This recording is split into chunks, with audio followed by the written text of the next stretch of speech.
Chuck Schumer, like one of the top, if not the top, right? The top Democrat in the country, praised Jeff Flake for stepping down and saying, I don't like Trump much.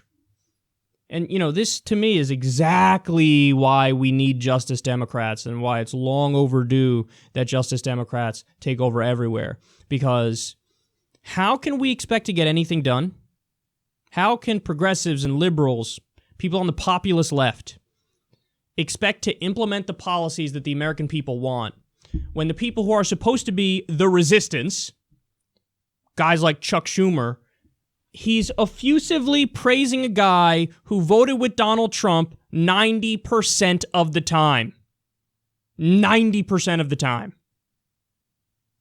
And as I said on Twitter, Wall Street Chucky is praising Jeff Cornflakes. And, if you're curious as to exactly why, well, they both were in favor of the Patriot Act, both were in favor of the Iraq War, and both were against the Iran deal. So they probably bonded over their hideous backwards-ass votes. And this goes back to a point I've made a million times over. Whenever there's bipartisanship in the Senate or in the House, it's very rarely Democrats and Republicans agreeing to do something that the American people want.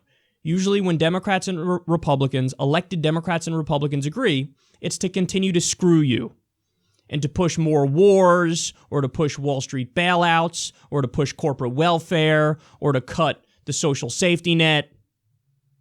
That's when they agree on shit like that, the Patriot Act and the Iraq War and being against the Iran deal.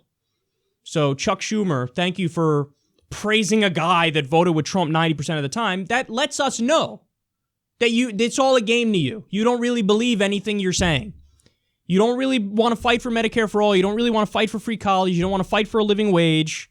You are a hack. That's what you are. And that's why it's time for Justice Democrats to take over, because we run candidates that actually believe in Medicare for all, actually believe in free college, actually believe in a living wage and ending the wars and legalizing marijuana and doing a new deal and re-regulating Wall Street.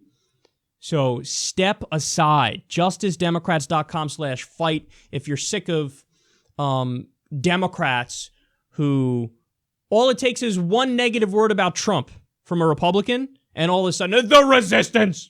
They're part of the resistance! Even though they agree with him on almost every policy. Resist!